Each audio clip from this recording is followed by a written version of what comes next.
नमस्कार मित्रांनो, आज आपण कोणत्याही संख्येचे वर्गमूळ वेगाने कसे काढता येईल हे पाहणार आहोत। त्याकरता संपूर्ण व्हिडिओ एकदम काळजीपूर्वक पहा। अगोदर समजून घ्या, नक्कीच वेगाने वर्गमूळ तुम्हाला काढता येऊ शकेल। फक्त अगोदर व्यवस्थित समजून घ्या। लक्षात घ्या, अगोदर वर्ग म्हणजे काय? 1 चा वर्ग आहे 1 म्हणजे 1 गुणिले 1। 1 या संख्येस त्या संख्येने गुणल्यावर जी संख्या येते त्यास आपण वर्ग म्हणतो। 2 चा वर्ग आहे 4 म्हणजे 2 गुणिले 2 4। 3 चा वर्ग 9 3 त्रिक 9। 4 चा वर्ग 16। 5 चा वर्ग 25। 6 चा वर्ग 36। 7 चा वर्ग 49। 8 चा वर्ग 64। 9 चा वर्ग 81 आणि 10 चा वर्ग आहे 100। या संख्यांकडे व्यवस्थित लक्ष द्या। एकक स्थानी कोणते अंक आहेत ते पहा। तुमच्या एक गोष्ट लक्षात येईल, एकक स्थानी 0 1 4 5 6 आणि 9 हेच अंक आहेत। म्हणजे काय? ज्या संख्यांच्या एकक स्थानी हे अंक असतील त्यांनाच आपण पूर्ण वर्ग संख्या म्हणतो, किंवा अशाच संख्यांचे आपण वर्गमूळ काढू शकतो। मग कोणते अंक नाहीयेत? तर 2 8 7 3 हे अंक नाहीत। ज्या संख्यांच्या एकक स्थानी हे अंक असतील त्यांचे वर्गमूळ आपण काढू शकत नाही, किंवा त्या संख्या पूर्ण वर्ग संख्या असणार नाहीत। आता पहा, मग 1 केव्हा केव्हा आहे एकक स्थानी? 4 केव्हा केव्हा आहे एकक स्थानी? 9 केव्हा आहे एकक स्थानी? 6 केव्हा आहे एकक स्थानी?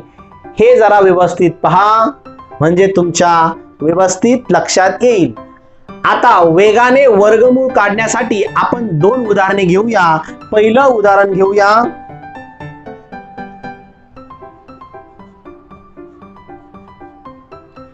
(324) या संख्येचे आपल्याला वर्गमूळ काढायचे आहे। अगोदर आपण याचे 2 भाग करून घेऊया। आपण या संख्येचे 2 भाग करून घेतलेले आहेत। एकक स्थानी 4 आहे, मग 4 केव्हा केव्हा असतो? एक तर 2 किंवा 8।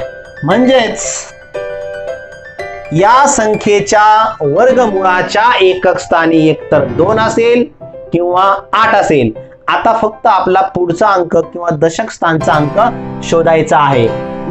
आता 3 या संख्येतून आपण कुणाची वर्गसंख्या वजा करू शकतो?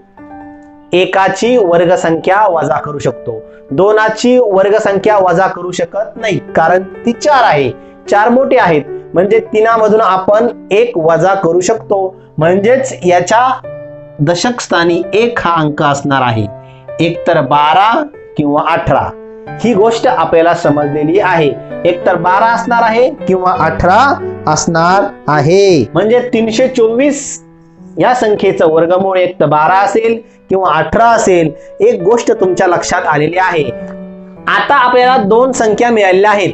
या दोघांपैकी कोणतं तरी आपलं एक उत्तर असणार आहे, आणि आपण ते देखील वेगाने वर्ग संख्या करून शोधू शकतो। समजा 8चा आपण वेगाने वर्ग काढू शकतो। ते कसे पहा?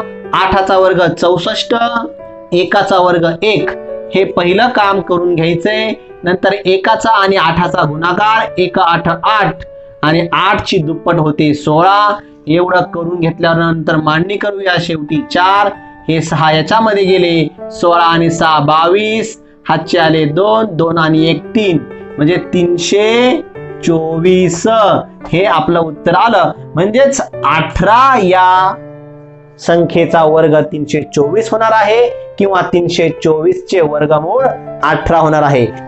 याही पेक्षा दुसरी एक ट्रिक आपण पाहणार आहोत, परंतु अगोदर हे तुम्ही समजून घ्या। अशा प्रकारे तुम्ही शोधू शकता। दुसरं एक उदाहरण घेऊन पाहूया। या संख्येचे आपल्याला वर्गमूळ काढायचे आहे। याचे 2 भाग करून घेऊया। पुन्हा एकदा पहा, एकक स्थानी 4 आहे, म्हणजे एकतर 2 असेल किंवा 8 असेल। एकक स्थानी 4 आहेत, म्हणजेच वर्गमुळाच्या एकक स्थानी एकतर 2 असेल किंवा 8 असेल. एवढं काम आपले झालेले आहे. आता 38 मधून आपण कोणती वर्गसंख्या वजा करू शकतो ते पहा. 38 मधून कोणती वर्गसंख्या वजा करू शकतो? 36 ही वर्गसंख्या यातून वजा करू शकतो, म्हणजेच 6. दशक स्थानी आपण 6 घेऊ शकतो. म्हणजे एकतर 62चं वर्गसंख्या असेल ही, म्हणजेच 3844 चे वर्गमूळ एकतर 62 असेल किंवा 68 असेल. आपण खूप निम्म काम केलेले आहे. आपण दोनच संख्यापैकी एक कोणती तरी फिक्स आहे आणि तेही देखील आपण ओळखू शकतो वेगाने. या संख्येचा वर्ग काढून आपण 62चा वर्ग काढून पाहूया. 2चा वर्ग 4, 6चा वर्ग 36, या दोघांचा गुणाकार 12 आणि दुप्पट होतीये 24. एवढं काम करून घेतल्यानंतर खाली मांडणी करून घ्यायची. 4 लिहून घेतले, इथे 4 लिहूया. हे 2 हातचे गेले. 36 आणि 2 38, 3844. म्हणजेच 3844 चे वर्गमूळ आहे 62, 62. अशा प्रकारे आपण वेगाने वर्गमूळ काढू शकतो. अशा प्रकारे तुम्ही देखील तुमच्या ट्रिक शोधू शकता. यापेक्षाही दुसरी एक ट्रिक आहे, ती सर्वांनी व्यवस्थित पहा. दुसऱ्या ट्रिक मध्ये आपल्याला एक टेबल तयार करून घ्यायचा आहे. 1चा वर्ग, 5चा वर्ग, 10चा वर्ग, 15चा वर्ग, 20चा वर्ग, 25चा वर्ग, 30चा वर्ग. आणि यांचा वर्ग काढणं देखील खूप सोपं आहे. कसं ते पहा. 1चा वर्ग 1, 5चा वर्ग 25, एवढं तर सोपंच आहे. 10चा वर्ग देखील सोपा आहे 100. आणि 15चा वर्ग काढण्याकरता 5 5 25 आणि 1 गुणिले 2 बे एके बे. इथे 2 शून्य घेतले, 1 गुणिले 1, इथे 1 गुणिले 2. आता 20चा वर्ग 2 शून्य घेतले, बे दुने 4 आणि याच्या पुढे 5 5 25 आणि 2 गुणिले 3 बे त्रिक 6.